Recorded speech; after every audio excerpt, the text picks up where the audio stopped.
Welcome back guys, Kidnans TV. Back again with another video. So ang gagawin pala natin ngayon guys ay magpintura tayo sa Hardiplex na kisame. So dahil dikit yung dugtungan sa pagkabit ng mga nagkabit guys, ay ayan, ginandira namin para at least merong 1/4 na gap para mapasukan natin ng all-purpose epoxy yung dugtungan. So ayan guys, minasilyahan na natin ng all-purpose Pioneer epoxy yung dugtungan.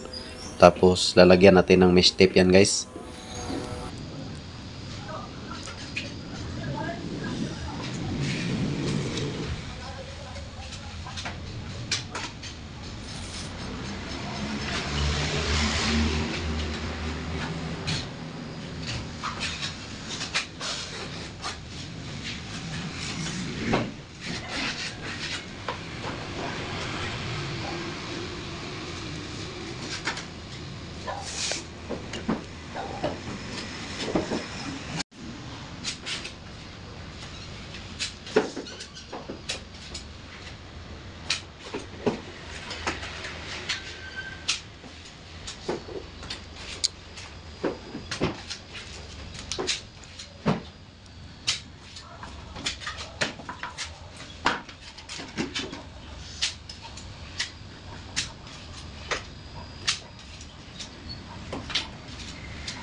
So pagkatuyo ng epoxy guys, pagkalipas ng 4 na oras kasi 4 hours yung curing time ng epoxy guys. So ayan guys, papamiran na natin ng liquid tile primer. So solvent based primer guys. So kunting liha lang yan guys, hindi yan as in yung epoxy ang lilihain talaga para bumatag kasi level na naman yan guys. Parang umbok lang yung tingnan sa camera. Pero hindi yan umbok guys. So ayan, papamiran natin ng liquid tile tapos pagkatuyo niyan guys, saglit lang naman yan matuyo ay masilya tayo diyan, finishing ng yan yung gawin nating pangpatag na talaga. So ang gamit namin diyan guys ay yung patching compound na liquid tile primer yung ihahalo para matigas siya guys.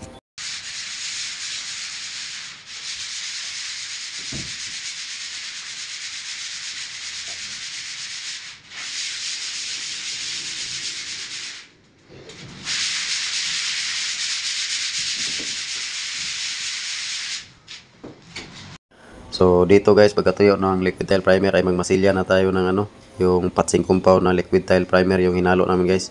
So ayusin lang pagmasilya to guys kasi sobrang kunat to pag tuyo guys. Sobrang tigas to lihain. So inunahan namin yan guys para makunat talaga.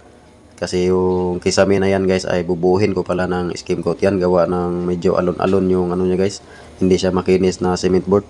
May alon-alon siya, kahit latex lang yung top coat natin yun guys ay babakat pa rin siya yung alon-alon niya. So dalawang mano yung gagawin ko dyan guys, tapos pagka okay na ay saka ko siya bubuhuin ng skim coat yung buong kisame.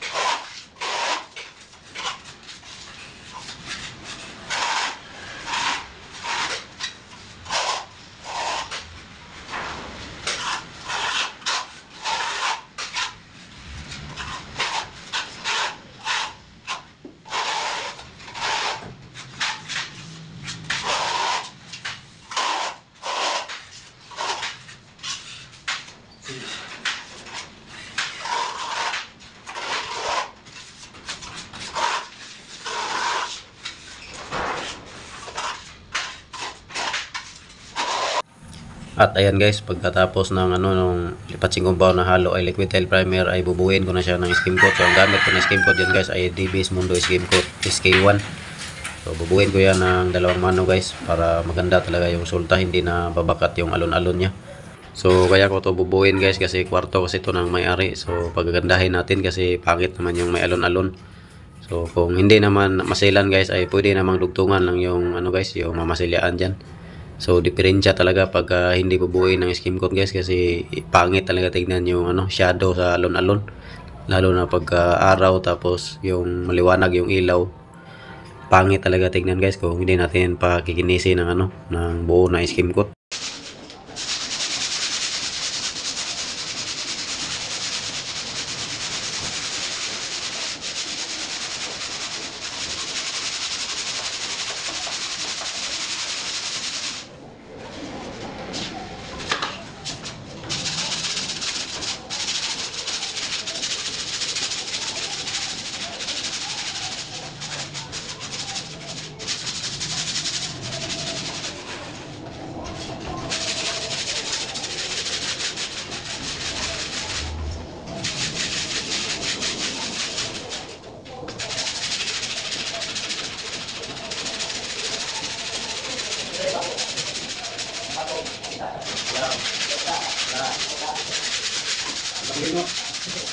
Fast forward na tayo guys, pagkatapos kung buuin ng skim coat ay ayan, nagliha na tayo dyan ng number 120 guys, tapos finishingan ng number 240 para mawala yung gasgas ng number 120 guys kung sakaling meron man. So pagkatapos lihain yan guys ay paprimeran namin ng ano yan guys, liquid tile primer. So bubuuin namin ng liquid tile primer yan guys dahil buo yung skim coat. So kailangan muna namin ng solvent base guys na primer bago kami mag flat latex. So ayan guys, solvent base primer na tayo dyan.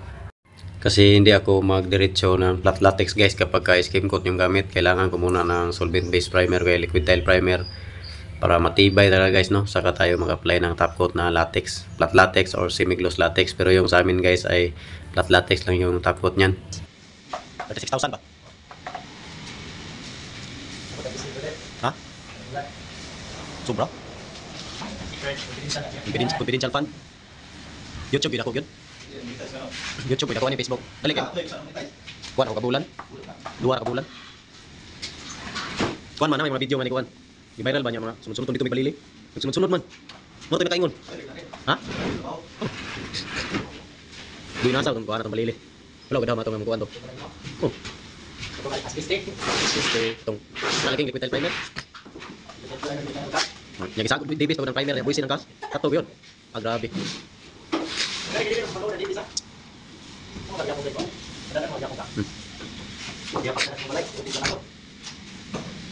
Wala, ito ibaligyan mo itong tiklom ng skim coat. Wala, tiga na lakaw order. Okay, ini epoxy na ito na. Para magbatog sa liquid tile primer ng epoxy.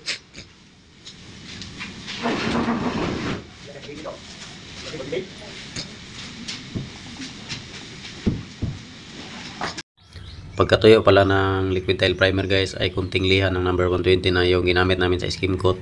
Tapos ayan na guys yung ano top coat natin, so flat latex white. Pero yung sa amin guys ay isang mano pa yan kasi hindi pa tapos yung kisame. So saka na kami magpa-final talaga pagka tapos na talaga yung buong kisame. So ganun lang guys, sana may idea kayo nakuha sa ating video ngayon. So sa mga hindi pa nakapag-follow, please follow, like and share. Maraming salamat sa panonood.